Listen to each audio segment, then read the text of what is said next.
Bom, pessoal, agora vamos chegar aqui na aula número 3, tá? Vão ficar várias aulas aqui só no CoinMarketCap, tá, pessoal? Sem comprar a moeda ainda, porque realmente é muito... Vocês vão precisar saber disso, cara. Não tem pra onde correr. Eu prefiro falar agora, que vocês já entendam isso agora, para quando você for comprar a moeda, você já tá ninja aqui dentro do CoinMarketCap, para não ter erro, entendeu? Então, o que eu preciso falar para vocês agora? Uma coisa importantíssima, tá? Que principalmente se você for investir em uma moeda a longo prazo, né, que acontece? Você vai precisar saber disso, tá? O que seria isso? O supply é a quantidade de moedas que foram emitidas. Por exemplo, eu vou sair dessa bela protocolo, vou voltar ao início aqui para ficar mais claro. Vou explicar uma coisa para vocês. Quanto menor o supply, ou seja, quanto menos moedas existir, quanto menos exemplares existir, mais caro a moeda tende a ser, entendeu? E depois eu vou explicar para vocês o porquê, tá? Mas assim, basicamente memoriza isso. Um exemplo é o próprio Bitcoin, tá? Vamos entrar aqui no Bitcoin, eu vou explicar para vocês. Onde está escrito aqui supply, ó, max supply, né? Ou supply máximo, está dizendo que no mundo só existem 21 milhões de bitcoins, só, entende? Não vai ser gerado novos bitcoins, não vai ser criado novos bitcoins, acabou aí, entendeu? Acabou, quem comprou, comprou, quem não comprou, não comprou. Então por isso que ele sempre fica mais caro. Por quê? Porque tem pouca moeda, 21 milhões de moedas é muito pouca para o tanto de compradores que tem, entende? Então ele fica muito raro, é como se fosse o ouro, e quanto mais raro é mais caro. Então só existe 21 milhões de bitcoins no mundo, por isso ele é caro. E também pelos fundamentos dele, claro, que é uma moeda super segura, né? É o primeiro de todos, não só porque tem pouco, mas assim, via de regra, é basicamente isso, né? Quanto menos moedas tem, mais caro é. E acredita, 21 milhões de moedas é muito, muito pouco se tratando de criptomoedas, tá? Tem muita moeda que tem bilhões de exemplares, trilhões, entendeu? É bizarro. Então, quando você for comprar uma moeda, sempre dá atenção aqui para a quantidade que existe dessa moeda, tá? Se existir muito, trilhões, bilhões, eu vou usar outro exemplo aqui, ela tem uma tendência de não se valorizar muito, tá? Por mais que a moeda tenha fundamento e ela seja excelente, ela não tem uma tendência de ficar muito cara, entende? Vamos usar como exemplo o Ethereum, né? O Ethereum está valendo $2.000 cada um, $2.200 cada um. O Ethereum já tem mais que o Bitcoin, bem mais, né? O Bitcoin tem 21 milhões, o Ethereum tem 120 milhões, né? Então, tem pelo menos, eu acho que umas 6 vezes mais Ethereum no mercado do que Bitcoin, mais moedas. Então, ele não vai ficar muito caro. Provavelmente, ele nunca vai bater a casa ali de $60 mil, que igual o Bitcoin já bateu, $70 mil. Dificilmente, tá? Não que não vai acontecer, mas muito, muito difícil ele bater isso por conta da quantidade de moedas, tá? Mas ele pode facilmente chegar a $20 mil, $30 mil, ele pode chegar tranquilamente, mesmo tendo bastante moeda, né? Mas assim, a longuíssimo prazo, né? Talvez nesse ciclo de alta que vai ter agora ele chega a 10, talvez 12, 15 mil dólares cada um, né? Que é a projeção que o pessoal tá tendo para ele aqui, e chegar na casa aí de 17 mil dólares, 13 mil dólares, essa média, né? Estão especulando isso, né? Todo mundo tá falando isso, né? Do pessoal que eu sigo e tudo mais, mas nesse ciclo, né? Mas assim, por ele ter muita moeda, ele não tem uma tendência de não se valorizar muito, né? Então vou usar como exemplo aqui, ó, vou comparar uma moeda com a outra, só para você entender. Ó, um exemplo, essa moeda Tron, chamada Tron, ela está super bem ranqueada, tá vendo? Ela está no número 11 do ranking, olha como é que ela está super bem ranqueada. Só que ela só vale 10 centavos, né? E você fala, nossa, por que ela está tão bem ranqueada, né? Por causa do market cap, né? Da capitalização de mercado dela, tá? Que é muito grande, ela capitalizou muito o mercado. Só que a Tron, ela tem um problema, né? Ela tem um supply muito alto. Então, olha só o tamanho do supply dela, quer ver? Ó? Aqui, ó, até aqui é milhão, tá? 1.173 milhões, né? Já estaria próximo da Ethereum, que é 120, só que daí tem mais uma casa. Então ela tem, no caso, bilhões, ela tem 88 bilhões de moeda. Por isso que ela não vai ficar muito cara. Se você olhar o histórico dela aqui, ó, desde quando ela foi lançada, né? Quando você clica em AL, que significa todos, né? Tudo. O máximo que ela chegou a valer aqui, deixa eu ver, foi em média aqui, deixa eu ver, aqui você vê desse lado esquerdo aqui, tá? Foi eu acho que 20 centavos por aí, tá? Hoje ela tá valendo 10, né? 11 centavos, então ela tem uma tendência a não se valorizar muito, né? Então, por mais que ela esteja super bem ranqueada, ela vale pouco, né? Então, se você não entender por quê, se você falar, nossa, mas por que essa moeda está em 11º aqui no mundo, esse é o ranking mundial de moeda, como que essa moeda está em 11º no mundo, né? Sendo que ela vale só 10 centavos, tá? Então é por isso, porque ela tem um supply muito alto. Então ela não tem uma tendência de se valorizar muito, tá? Ela pode se valorizar aí para chegar até um dólar aí, pode ser que ela chega, 90 centavos, com o tempo, mas não, eu não diria que é uma moeda boa de você investir a longo prazo. Vou usar uma outra moeda de exemplo, uma moeda que eu gosto muito, que eu estou investindo nela, que é uma moeda de inteligência artificial. As moedas também têm temas, tá, pessoal? Depois eu vou falar sobre isso.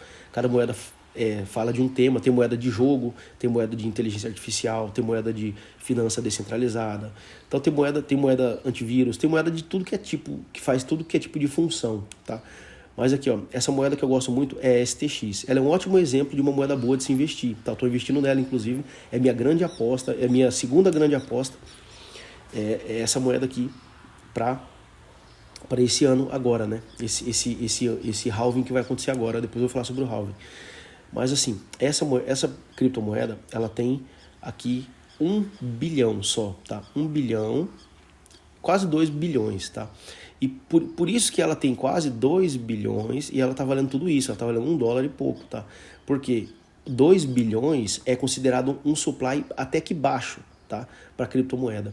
Vamos colocar que até 10 bilhões ainda é considerado relativamente baixo, tá? Saiu de 15 bilhões para cima, 12, 15 bilhões para lá, já começa a ficar muito alto, a moeda nunca vai ter uma tendência de valorizar muito, tá?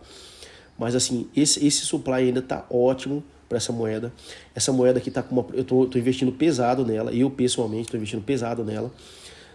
Tá com uma projeção dessa moeda aqui valer até o final desse ano, até o começo de janeiro do ano que vem, na casa ali de $25, mais ou menos. Essa projeção, tá, pessoal? É o que o pessoal espera dela, os especialistas que eu sigo e tudo mais, espera dela, que ela faça no mínimo 10 vezes, ou seja, no mínimo 10 vezes o que ela vale agora, né? Então, ela teria que valer aí mais ou menos $15, mas o pessoal tá mais otimista ainda, porque ela tá no assunto hypado, que é o assunto hypado do momento, é inteligência artificial em criptomoedas, tá?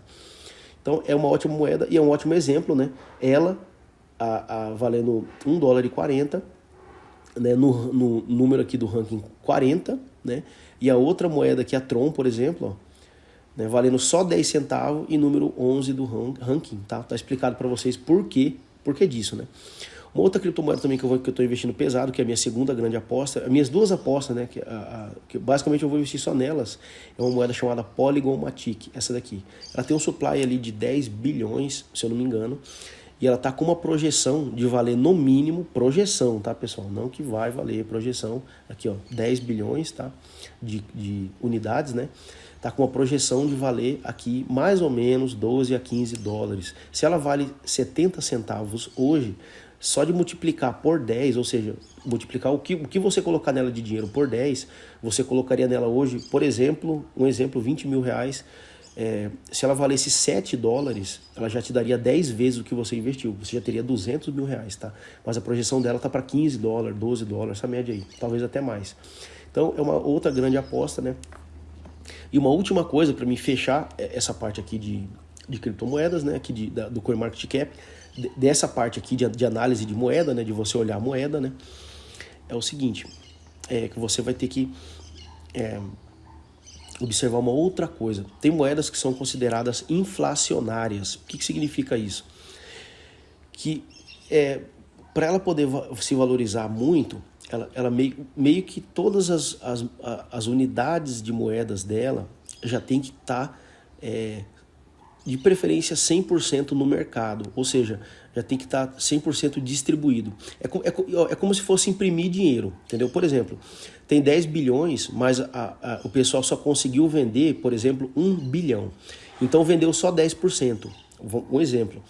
Então quer dizer que ainda tem 90% dela travada dentro da blockchain, que é onde acumula essas moedas, né? A tecnologia que acumula essas moedas na rede. Então ela tem uma tendência de não se valorizar muito, porque tem muita moeda nova para ser gerada e ser entregue para quem comprar. Por exemplo, aquele 1 bilhão de moeda, digamos que 1 bilhão de moeda dela foi vendida. Aquele 1 bilhão que foi vendido está na mão das pessoas, né? E esse 1 bilhão, ele não vai sair da mão das pessoas que já estão para a mão de novos compradores. Quando alguém quiser comprar mais moeda dela, vai ser gerado mais moedas, porque digamos que só gerou 1 bilhão, mas ela tem 10 bilhões, então ela sempre vai ficar gerando e gerando, até ela vender todos esses 10 bilhões, aí sim vai acontecer igual aconteceu com o Bitcoin. Depois que todos os Bitcoins já foram minerados, tudo certinho, no caso do Bitcoin não foi 100% ainda também, tá? Tá quase 100%, mas ainda não foi minerado todos os Bitcoins, tá?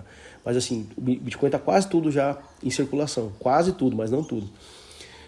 Mas assim, quanto mais maior a porcentagem dessa moeda que tiver em circulação, mais ela tende a se valorizar, e quando ela começar a se desvalorizar, né, que é acabar o halving, que vinha aquele movimento de baixo, que é normal, né, que é um ciclo de 4 anos, ela não se desvaloriza tanto, ela se desvaloriza muito pouco por conta disso, porque ela já vendeu todos os seus tokens, ela não tem que gerar novos tokens.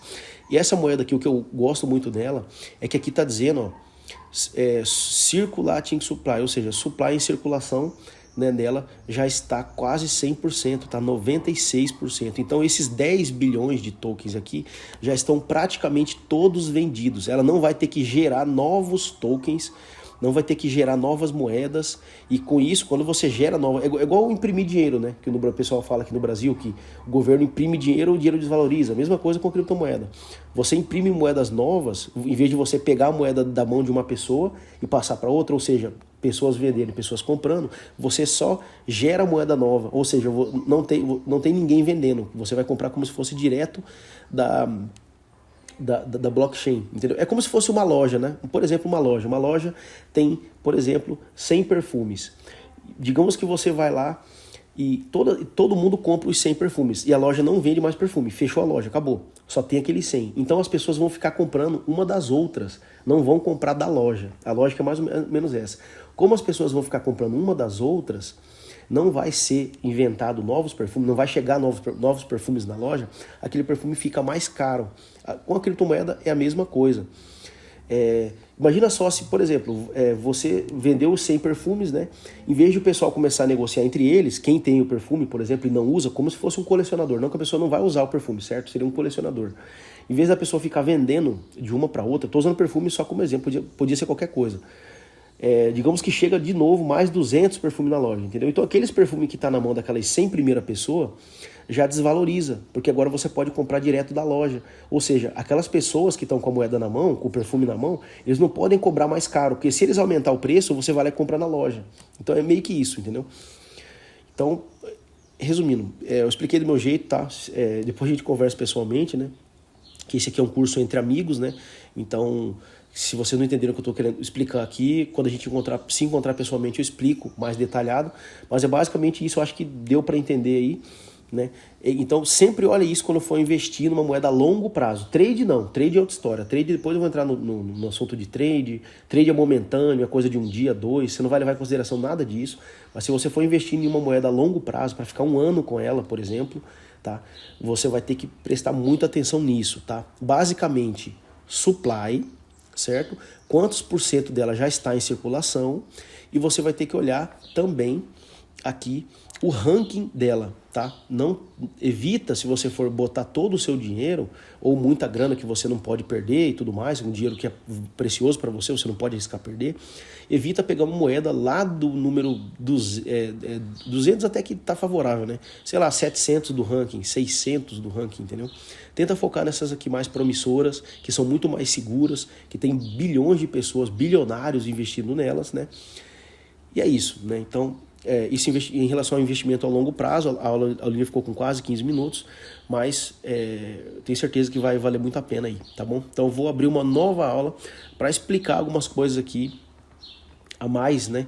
Aqui sobre moeda, para mim sair logo do CoinMarketCap e para mim meio que já partir para dentro da Binance, do trade, explicar para vocês como que vai fazer, como que vai ser feito o trade e tudo mais. Beleza, pessoal? Então é isso, né? E a gente já se vê na próxima aula.